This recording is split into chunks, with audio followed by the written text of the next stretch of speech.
Turns out, a business trip to the Maldives was just code for my husband blowing $18,000 of our joint account on a week-long villa with his secretary.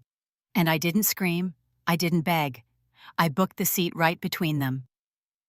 Row 7B. My name is Madeline Carter. 38 social media strategist from Boston. And if you think I'm the kind of woman who stays quiet while my life burns down, you've never seen me plan revenge over a flat white at sunrise. I found the playlist on Ethan's phone late one evening when he left it charging on the kitchen counter.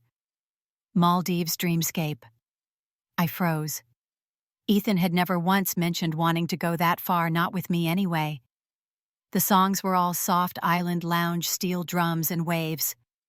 I swallowed hard, already uneasy, but it was the email the next day that carved the ground out from under me. On our shared desktop, his account was still logged in. There it was in bold. Confirmation of a reservation at Coral Horizon Resort, Maldives. 7 nights in an overwater villa.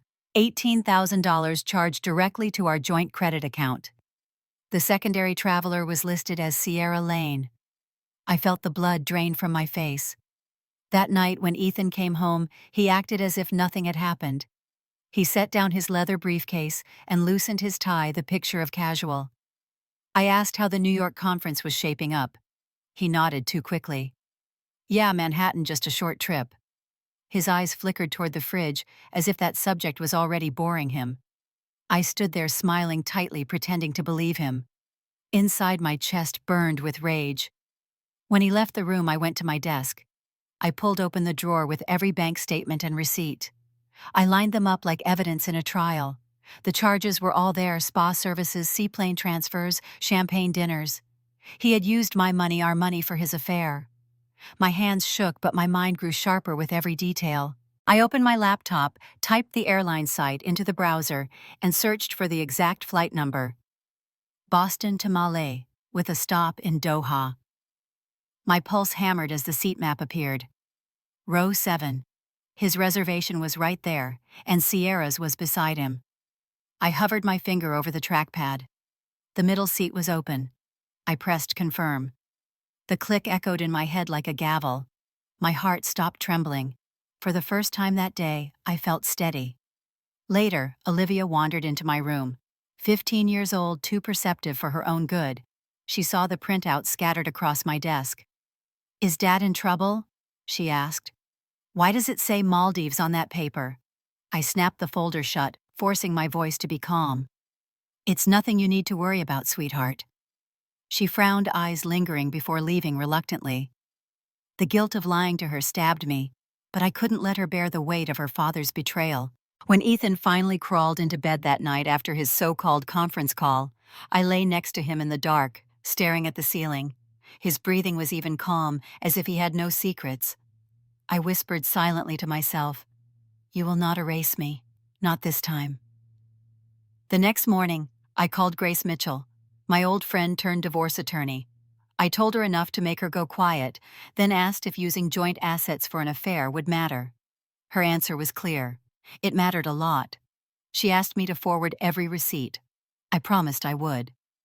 By the afternoon, I had packed a carry-on, tucked my passport into the side pocket, and checked my seat assignment 3 more times. 7B. I pictured Ethan boarding with Sierra, smug, certain he had hidden everything. Then his face froze when he saw me already seated, buckled and waiting.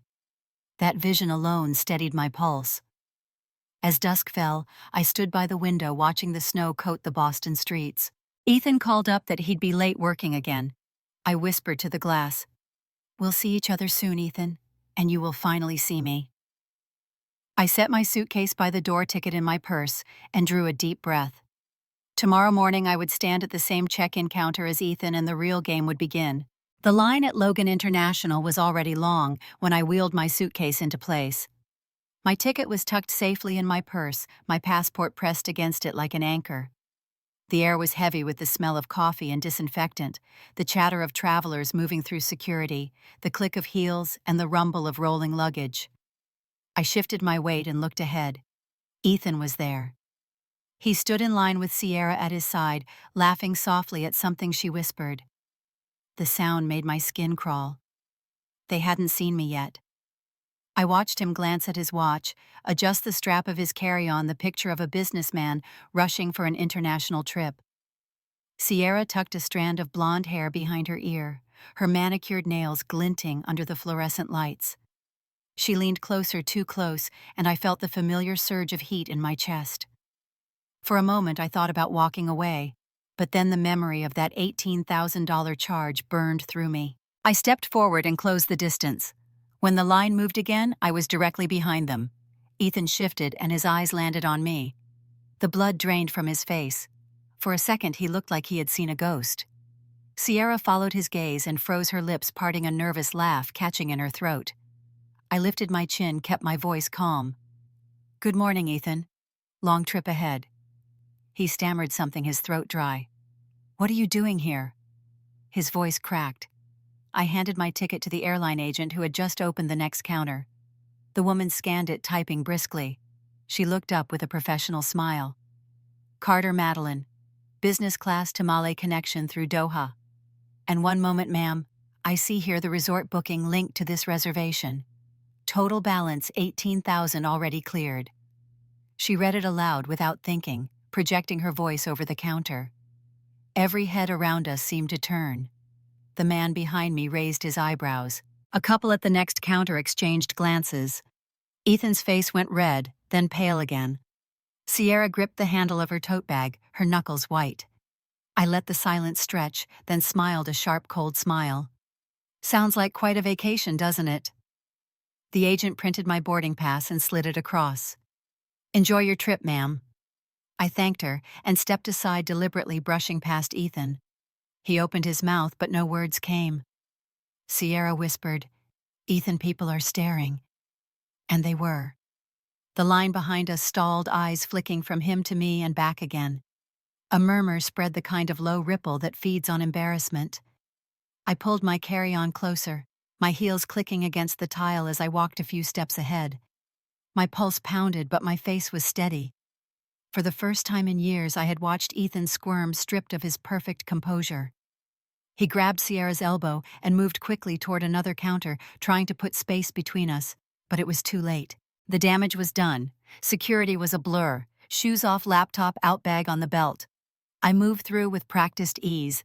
Ethan and Sierra stayed a few lanes away, pretending to be occupied, avoiding my eyes.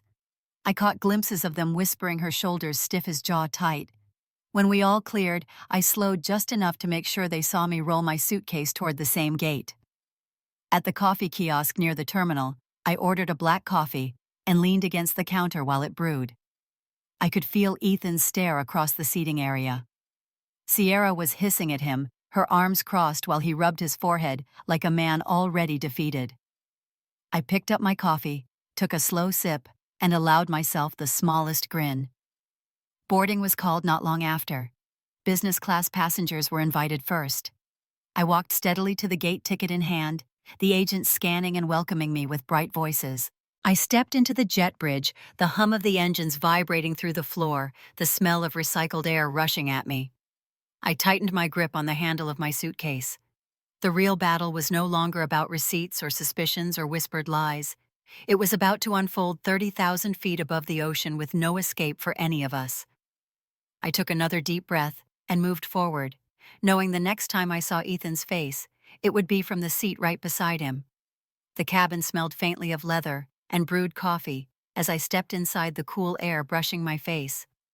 I walked slowly down the aisle, eyes sweeping the rows until I saw it. Row 7.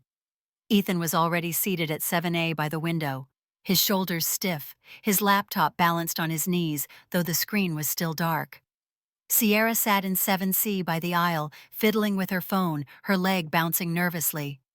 The middle seat between them was still open, waiting for me. I lifted my carry-on into the overhead compartment. My hands steady, though, inside my chest. My heart was hammering. Ethan looked up as I settled in, his mouth twitching like he wanted to speak, but the words stuck in his throat. I slid gracefully into 7B, buckled my seatbelt, and placed my phone in my lap. I turned to him, tilting my head just slightly. "Small world, isn't it?" His jaw clenched. He said nothing, only shifted his gaze back to the dark laptop screen. Sierra let out a shaky breath, turning toward the aisle, as if pretending I wasn't there could erase me from existence. I pulled out my phone and opened the camera. The cabin around us hummed with quiet chatter, passengers storing bags, attendants greeting in polished tones. I lifted the phone and captured a quick video, my voice calm, steady. Boarding complete, Boston to Doha, onward to Malay. Maldives Diaries Day 1. I posted it instantly to my private story, knowing exactly who would see it, the select circle of friends and colleagues who would understand the context without me saying more. But I also let the caption breathe. What are the odds? The words hung beneath the video like bait, waiting for the first bite. Out of the corner of my eye, I saw a young man across the aisle raise his phone, pretending to check messages, but his lens angled toward us. A couple behind me whispered. Ethan shifted uncomfortably, pressing his laptop lid, closed his fingers, drumming against the armrest. Sierra pulled her scarf tighter around her neck, sinking lower in her seat. As the plane taxied out to the runway, I leaned back and closed my eyes, though my phone vibrated softly in my hand. Notifications bloomed. A friend in Boston replied with wide eyes, emojis. Another asked if I was really sitting between them. I could almost hear the ripples starting. By the time the engines roared and we lifted off, I knew the story had legs. Hours later, as the cabin lights dimmed for the long stretch to Doha, I scrolled through my messages. A dozen replies, then more. One link caught my eye. A stranger had posted a clip on TikTok, blurry but unmistakable, showing me sliding into the seat between Ethan and Sierra. The caption read, "Business trip just got awkward." The comments were flooding in, people speculating, laughing, dissecting the scene like it was a reality show. I glanced at Ethan. His phone buzzed on the tray table. He unlocked it, scanned quickly, and his face tightened. I caught a glimpse of the message from a coworker at Beacon Capital. "You are trending. Call me." His thumb trembled as he turned the screen away, locking it fast. He whispered to Sierra, his voice sharp but low. "This is bad." She whispered back, her face pale. "What are we supposed to do?" I leaned forward slightly, just enough for my words to reach them. "Relax," I murmured. "Enjoy the ride." The way both of them stiffened gave me a strange satisfaction. The attendants came by with warm towels and menus. I accepted mine with a calm smile, setting it neatly on the tray, while Ethan declined, his eyes darting around the cabin, as if every passenger were watching him. In truth, many were. I caught glances, little smirks, a phone camera held up longer than necessary. The humiliation wasn't quiet anymore. It was loud, spreading with every click and tap across the cabin and beyond. Sierra shifted, pulling her blanket to her chin, hiding her face from view. Ethan rubbed his temples as though a migraine had taken hold. I sipped water slowly, deliberately, letting the silence between us swell until it pressed against his composure. I didn't need to raise my voice or cause a scene. The cabin itself was doing the work for me. As the hours dragged across the Atlantic, I let myself drift in and out of restless sleep, the hum of the engines steady. Each time I stirred, I checked my phone. The video had been shared again, reshaped into memes, dissected by strangers who didn't know us, but already understood the story. "Businessman caught between wife and mistress on flight to paradise." The headline wrote itself. When the cabin lights flickered back on for breakfast service, Ethan looked like he had aged 5 years overnight. His eyes were rimmed red, his shoulders sagging, the suit jacket wrinkled across his lap. Sierra avoided every gaze, clutching her coffee cup with both hands, as though it might anchor her. I stretched, let out a quiet sigh, and tucked my phone away. The captain announced our descent into Doha. I fastened my seatbelt and glanced at Ethan one last time. He stared out the window, jaw set, as if the endless desert below could swallow him whole. The humiliation wasn't finished. It had only just begun. As the wheels touched down and the plane jolted forward, I braced my hand against the seat in front of me and thought of what waited in the next leg of the journey. The seaplane to the resort, the overwater villa, the perfect stage for everything to unravel further. The real chaos was waiting at the shore. The air in Malé was thick with salt and heat the moment I stepped off the jet bridge. Crowds of sunburned tourists pushed toward baggage claim families, shouted attendants hustled. I followed the signs for seaplane transfers, and within minutes was standing in line again, ticket in hand. When the clerk glanced at my boarding pass, she smiled brightly and said, "Carter party of 3. Right this way." Ethan's head jerked up from the counter where he was signing forms. His face drained when he realized the staff had grouped me with them. I returned his stare with a cool expression and let the clerk guide me forward. The seaplane was small, only about a dozen seats, the engines humming like bees. I slid into the row directly behind Ethan and Sierra. He pressed his forehead against the window while she rummaged nervously through her tote. I pulled out my phone and angled it toward the turquoise water below, narrating softly. Maldives Diaries continues. Travel companions make for an interesting ride. A few passengers smirked. The whir of engines filled the silence as the plane bounced over waves, lifting and settling, before finally banking toward a scattering of islands ringed in bright blue. When we landed, the dock staff were waiting with cold towels and trays of tropical drinks. They greeted each guest by name, and when they called out Carter again, I stepped forward with Ethan and Sierra. The attendant handed me a flower lei and said, "Welcome to Coral Horizon Resort." Ethan's jaw locked. Sierra forced a laugh, but her hand trembled on the glass of juice she lifted. I slipped mine into my carry-on pocket and walked beside them as if I belonged there, cameras clicking from other tourists who had noticed the tension.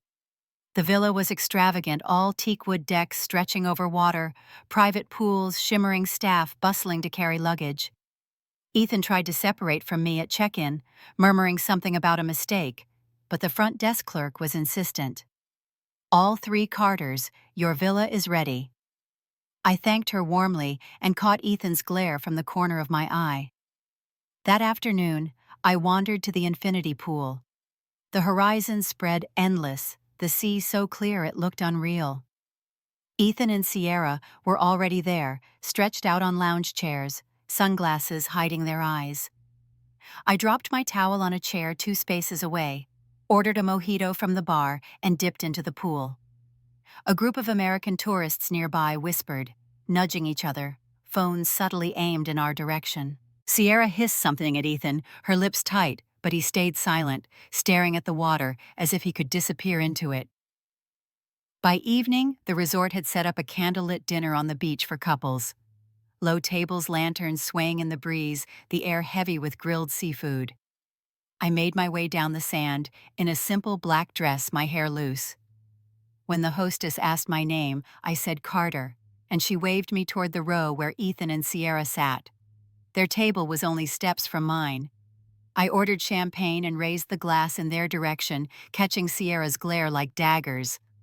She muttered angrily to the waiter about seating arrangements, her voice sharp enough to turn heads. The waiter blushed, stammering apologies. Phones went up again. Later that night, I joined the snorkeling excursion. The boat was crowded with couples and families. I climbed aboard to find Ethan and Sierra already seated near the back, wetsuits, half-zipped masks in their laps. I sat across from them, steady, my smile cool. The guide explained safety procedures, while Sierra fumbled with her gear, clearly distracted. As we lowered into the water, I floated nearby, filming schools of bright fish darting through coral. My narration was calm, but pointed. Maldives Diaries.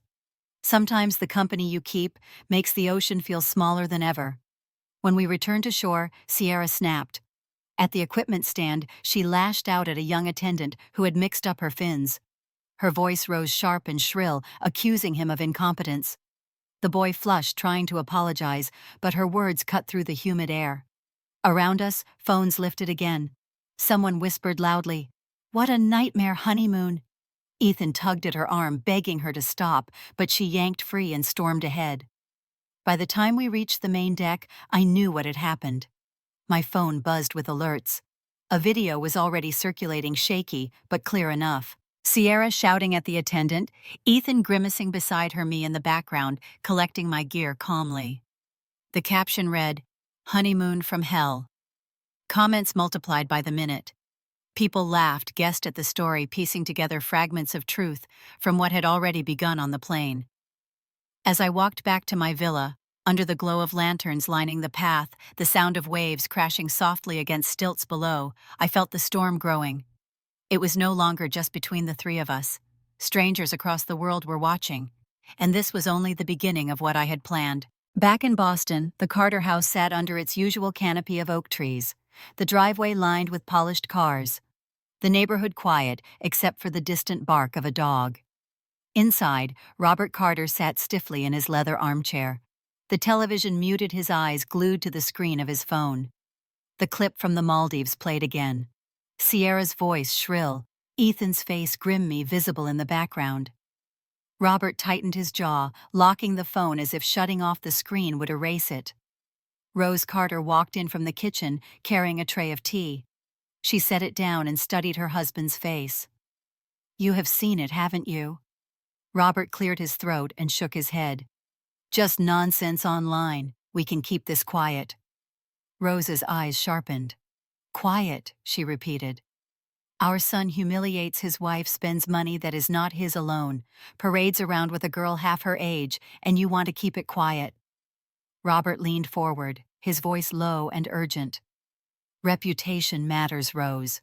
Beacon Capital is already whispering the neighbors talk enough. If we support Ethan, we protect the family name." Rose straightened her shoulders, her voice cutting through the room. "Protect the family name. What about protecting Madeline? What about protecting Olivia?" Her voice trembled at their granddaughter's name. Robert looked away, unable to meet her gaze. At that very moment, Olivia sat on the edge of her bed upstairs, her phone glowing in the darkened room. She had found the video on TikTok, classmates sending it to her with messages of shock and pity. Her chest tightened, her eyes burned. She hit the call button for her father. Ethan answered on the third ring, his voice cautious. "Liv, sweetheart, are you okay?" Her words tumbled out through sobs. "Dad, what did you do? Everyone at school has seen it. They are saying you took your secretary to the Maldives. They are saying Mom was there. Is it true? Please tell me it is not true." Ethan pressed the phone tighter to his ear, staring across the villa at Sierra, who sat with her arms crossed, avoiding his eyes. He could not find the words. Olivia's sobs filled the line until she whispered, "You ruined everything," and hung up. In Boston, Rose climbed the stairs to find Olivia curled in her blankets, shoulders shaking. Rose sat beside her, stroking her hair gently. "It is not your fault," she whispered. "Your father made his choices." Olivia clung to her grandmother's hand, searching for comfort in the storm that had engulfed her family. Back in the villa, Ethan sat silent, the weight of the call pressing down on him. Sierra muttered angrily, "This is getting out of hand, Ethan. People are filming everything. We cannot go anywhere without being recognized." He rubbed his forehead, his skin clammy, his shirt sticking to his back. His phone buzzed again and again on the table, the vibrations relentless. He stared at it, unwilling to pick it up, until finally the screen lit long enough for him to read the preview. Beacon Capital Human Resources. Subject line, immediate review required. Ethan's breath caught. His hands hovered above the phone, but he did not open the message. His reflection stared back at him in the black glass, pale and strained, as the buzzing continued. The morning sun poured over the wooden deck of the villa, the water below glittering a blinding blue. I woke to the sound of waves slapping against stilts and the muffled thud of Ethan's phone vibrating non-stop on the table. I did not need to check my own to know what was happening. The story had left the small circle of friends and strangers online. It was everywhere now. When I scrolled through my feed, the first notification made me laugh. Sheldon Pratt, my 70-year-old neighbor from Boston, had discovered my Maldives diaries and turned himself into an unlikely commentator. He had recorded a short video in his living room, the television blaring in the background, his Brooklyn accent cutting through. "That Carter boy is finished. Reminds me of when Henderson tried hiding gambling debts from his wife. Never ends well." His words were clipped and blunt, but thousands of viewers found them hilarious. Comments rolled in calling him America's grandpa, begging for more of his wisdom. Below Sheldon's video were stitched reactions, each one piling on Ethan's humiliation. One clip showed Ethan and Sierra by the pool, me in the frame behind them. The caption read, "Business trip, my ass." The comments were merciless. Others dug deeper, finding traces of his name in old court filings from years earlier when Beacon Capital had narrowly avoided a compliance scandal. Someone linked his name to a suspicious property purchase in Miami. Threads multiplied, connecting dots, weaving him into conspiracies and jokes all at once. My phone buzzed with messages from friends. "Madeline, do you realize you are trending? Your story is on national news." I opened a link and saw my own face on the split screen of a financial news channel. The anchor explained calmly that a senior analyst at Beacon Capital Advisors was facing scrutiny after a viral video suggested misuse of company time and personal funds. The other guest laughed outright.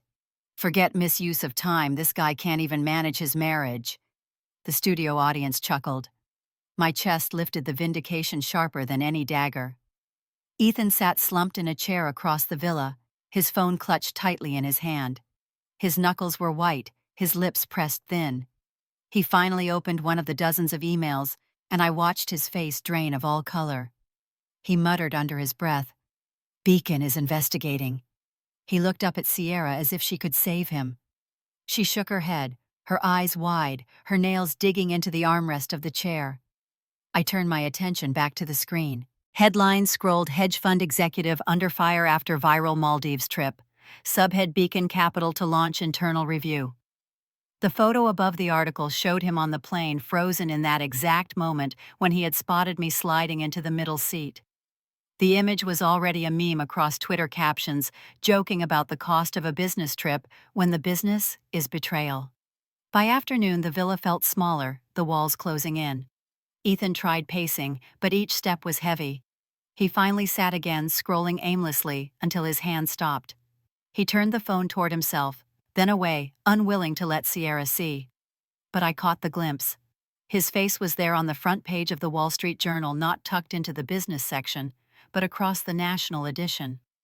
The words beneath it were plain: Beacon Capital Analyst caught in viral scandal. He lowered the phone slowly, his mouth opening as if to speak, but no words came. His chest rose and fell like a man drowning on dry land. He whispered finally, "I can't stop it." His eyes found mine, hollow and defeated. For the first time since this began, I knew he understood. Control had slipped through his fingers. The humiliation was no longer private. It belonged to the whole country now. The email came just after dawn, the glow of Ethan's phone lighting up the villa before the sun had even cleared the horizon. I watched him pick it up with trembling hands, his thumb hesitating before opening the message. His shoulders collapsed as he read. He whispered it under his breath, as if saying the words would soften the blow. Suspension. Immediate effect. Beacon Capital had cut him off, stripped his access, and ordered a full internal review. He pressed the heel of his hand against his forehead, his voice cracking. "They suspended me. 16 years of building my name gone in one night." His eyes darted toward me, searching for sympathy he no longer deserved. I stayed silent, sipping the coffee I had made in the small kitchenette, the steam rising between us like a barrier. Sierra shifted nervously, her voice shrill. "They can't just do that, can they? It's only a video, it doesn't prove anything."